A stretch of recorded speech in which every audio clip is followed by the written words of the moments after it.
Bismillahirrahmanirrahim. Assalamualaikum warahmatullahi wabarakatuh. Masih bersama karduk.com. Pada video kali ini kami akan menyampaikan kabar terbaru sekaligus kabar gembira untuk P3K di seluruh Indonesia terkait dengan kesejahteraan, yaitu tunjangan kinerja atau tukin P3K naik 50% dari gaji. Alhamdulillah. Untuk mengetahui lebih detailnya silahkan simak video ini sampai selesai. Tapi sebelum kami lanjutkan, bagi rekan-rekan yang baru menemukan channel ini, tekan like dan subscribe-nya, dan juga tekan lonceng notifikasinya supaya nanti bisa mengetahui informasi terbaru terkait dengan seputar P3K tahun 2025.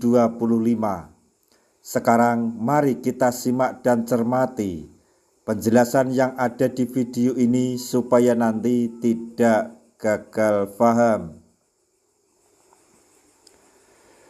Berikut ini kabar gembira untuk para pegawai pemerintah dengan perjanjian kerja atau P3K di lingkup pemerintahan Provinsi Jawa Timur. Pemprov Jawa Timur akan menaikkan tunjangan kinerja atau tukin P3K sebesar 50% dari gaji berdasarkan golongan masing-masing. Berkaitan dengan penyelesaian masalah non-ASN atau honorer, Pemprov Jatim berkomitmen menaati aturan Undang-Undang Nomor 20 Tahun 2023 tentang aparatur sipil negara, yaitu Pasal 66.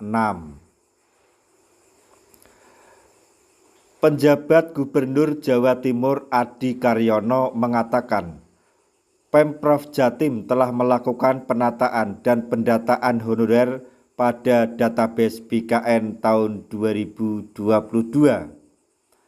Alhamdulillah, Pemprov Jatim bisa mengendalikan dan menata data P3K dan non-ASN menggunakan anggaran yang berasal dari APBD Provinsi Jawa Timur. Kata Adi Karyono saat menerima kunjungan kerja Komisi 2 DPR RI di Gedung Negara Gerahadi, Surabaya, Rabu 5 Februari 2025. Perihal penataan non-ASN atau pegawai tidak tetap dengan perjanjian kerja atau PTT-PK pasca Desember 2024, Pemprov Jatim telah mengambil langkah-langkah strategis, antara lain masih memperpanjang kontrak kerja PTT-PK seperti atau peserta seleksi P3K tahap 1 dan 2 hingga diangkat menjadi P3K penuh waktu. Selain itu, melakukan evaluasi dan penilaian kinerja dengan wajib mensusun laporan hasil capaian kinerja terhadap PTT-PK melalui aplikasi yang disediakan oleh Badan Kepala Kepegawaian Daerah atau BKD Provinsi Jawa Timur. Adi mengatakan, pendataan pegawai non-ASN masih muncul beberapa persoalan, termasuk di kabupaten atau kota di Jatim yang anggarannya berasal dari dana alokasi umum atau DAU. Jika mengacu pada Inpres Nomor 1 Tahun 2025, maka terdapat penyesuaian bagi daerah. Akan tetapi, Pemprov Jatim telah mampu menyelesaikan pendataan tenaga non-ASN sehingga dalam penataan non-ASN di Jatim tidak ada lagi tenaga honorer pada tahun 2025. Kami sudah membuat surat larangan non-ASN berupa surat edaran gubernur yang isinya tidak memperbolehkan mengangkat tenaga honorer baru, kata beliau. Berdasarkan surat edaran Menteri Pan-RB tanggal 12 Desember 2024 tentang penganggaran gaji bagi pegawai non-ASN, Pemprov Jatim mengambil beberapa langkah. Di antaranya tetap mengalokasikan anggaran gaji bagi pegawai non-ASN yang sedang mengikuti proses seleksi hingga diangkat menjadi ASN setelah mendapat rekomendasi dari BKD. Di pemerintah Provinsi Jawa Timur, kami menambah tunjangan kinerja atau tunjangan tukin bagi P3K sebesar 50% dari gaji berdasarkan golongan, ujar beliau. Saat ini, berdasarkan data dari BKD Provinsi Jatim, jumlah pegawai Pemprov Jatim sebanyak 86.749 orang dengan perincian PNS sebanyak 38.106 orang, sekitar 65%.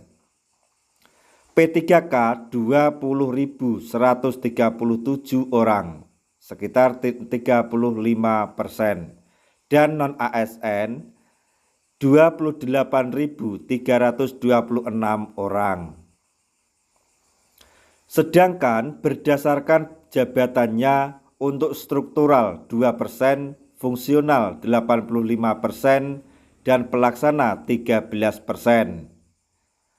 Pada pengadaan calon ASN tahun 2024, Pemprov Jatim telah membuka formasi sejumlah 5.650 formasi yang terbagi dalam formasi CPNS sebanyak 2.314 dengan perincian 514 formasi bidang kesehatan dan 1.800 bidang teknis. Sedangkan formasi P3K sebanyak 3.336 formasi.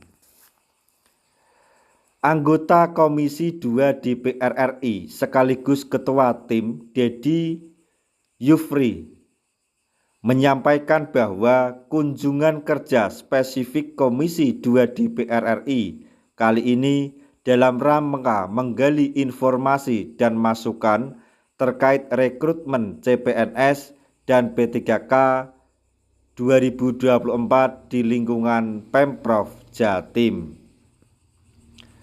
Nantinya masukan tersebut akan menjadi bahan diskusi internal bagi Komisi 2 DPR yang akan membahas masalah ini dengan pihak atau lembaga terkait. Semua jawaban atau masukan yang disampaikan kepada Komisi 2 DPR RI akan menjadi bahan diskusi di internal Komisi 2 dan melanjutkannya akan dijadikan bahan untuk ditindaklanjuti dalam rapat kerja atau rapat dengar pendapat dengan kementerian atau lembaga terkait, kata beliau.